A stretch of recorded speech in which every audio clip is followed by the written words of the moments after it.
अखंडमंडलाकारं व्याप्तं येन चराचरं तत्पदं दर्शितं येन तस्मै श्री गुरवे नमः. सज्जनो, आजचा आपला जो भाग आहे तो आहे सत्य कटू असले तरी ते गोड शब्दात सांगावे. खरे बोलले तर सख्यायलाही राग येतो अशी एक म्हण आहे. आणि म्हणून राग येईल असं बोलूच नाही.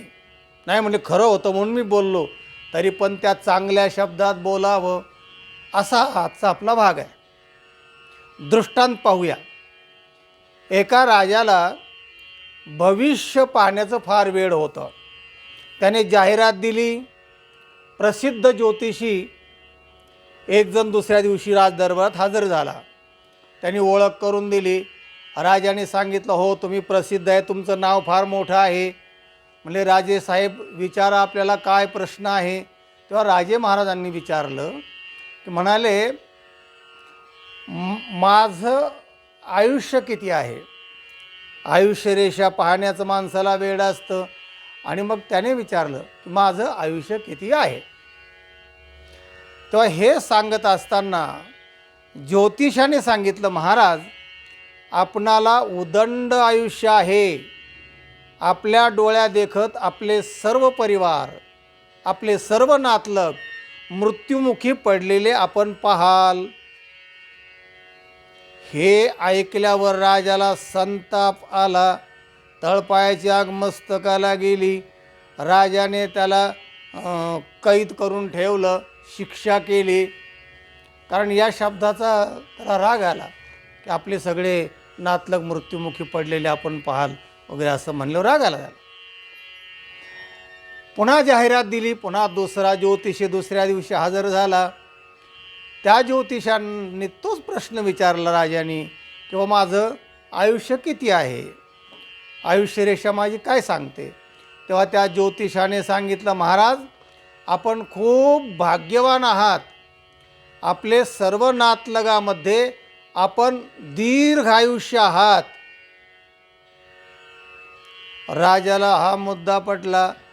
राजाने त्याला एक मोत्याचा कंठा दिला, त्याचा सत्कार केला आणि झालं. मुद्दा लक्षात घ्या की पहिल्या ज्योतिषाने तोच मुद्दा सांगितला आणि यानेही तोच मुद्दा सांगितला. पण भाषा कौशल्य आणि सांगण्याची जी पद्धती आहे तर त्याच्यामध्ये फरक पडला. आणि फरक पडला की लगेच तो अर्थ सौम्य होतो. अशा पद्धतीने सौम्य भाषेत ते सांगितलं गेलं पाहिजे. म्हणजे सर्व नातलगामध्ये आपण दीर्घायुष्य आहात हे दुसऱ्याने सांगितलं. आणि पहिल्याने सांगितलं की सर्व नातलग आपल्या देखत मृत्युमुखी पडणार आहेत आणि तुम्ही जगणार आहात. मृत्युमुखी पडणार हा शब्द खटकला त्याला.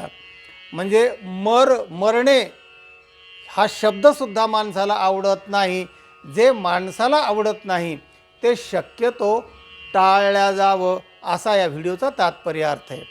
कारण भविष्य जे असतं ना तर ते भविष्य पाहण्याचा जो नाद आहे ना तो सगळ्याच माणसांना असतो किंवा बहुअंशी माणसांना असतो असं आपण म्हणू. अगदी फार भगवान गोपालकृष्णाची आई यशोदा तिने सुद्धा त्या महाबळ भट्टाकडून आपल्या भगवान गोपालकृष्णाचं भविष्य पाहिलं होतं. लहानपणी तो चालला होता कारण त्याला माहिती होतं की आपण भविष्य सांगून हेचा डिस्टर्ब करू शकतो. म्हणून तो आपलं आरोळ्या देत चालला होता. भविष्य सांगणार, ज्योतिष पाहणार, ग्रहपिढा दूर करणार असा आरोळ्यात देत तो महाबळ भट चालला होता. आणि त्या यशोदेने त्या आरोळी ऐकल्यावर त्याला बोलून घेतलं, ओ इकडे या इकडे या इकडे या, ज्योतिषी बुवा या. त्याला तेच पाहिजे होतं. गेला तो आणि त्याने पंचांग उघडलं, असे बोटं केले आणि सांगितलं की हा तुझा जो मुलगा आहे कृष्ण जो आहे तर तो मूळ नक्षत्रावर जन्माला आलेला आहे, सगळ्या कुळांचं वाटोळं करणार, घात करणार आहे असं भविष्य सांगितल्यावर यशोदाला धसकाच बसला. तिला तर आवडलं नाहीच नाही. पण लाटणे, पोळपट, वरुटे, पाटे ते सुद्धा संतापले, धडाधडी येऊन लागायला लागले. लाटणं एकदम तोंडात घुसलं. इथून एक पाटा दणका लागला, वरोटा छातीवर बसला. वेटंबेला भट दिला पाठीवरी पाट, दिला पाठीवरी पाट, दिला पाठीवरी पाट. तेव्हा भविष्य पाहण्याचं वेळ असलं तरी सांगणारे जे भविष्यकार आहेत, ज्योतिषी आहेत, त्यांनी त्यांचं समाधान करताना त्यांना दुःख होणार नाही, आणखीन त्यांना संकटात तुम्ही दुःखाच्या पाडू नये, अशा अर्थाचा हा व्हिडिओ आहे. आणि तेच माऊली आपल्या शब्दामध्ये सांगते. भगवद्गीतेतही तेच सांगितलं आहे, अनुद्वेगकरम वाक्यम सत्यम प्रियम हितंचयत. त्याहीपेक्षा माऊलीने ओवीमध्ये छानपैकी सांगितलं आहे, साच आणि मवाळ मितुले आणि रसाळ, शब्द जैसे कल्लोळ, अमृताचे सत्य असलं तरी ते चांगल्या शब्दात सांगावं, कारण ते कटू असण्याची शक्यता फार असते, असा या व्हिडिओचा तात्पर्य अर्थ आहे. हा व्हिडिओ इतरांना पाठवा, लाईक करा आणि चॅनलला सबस्क्राईब करा. रामकृष्ण हरी.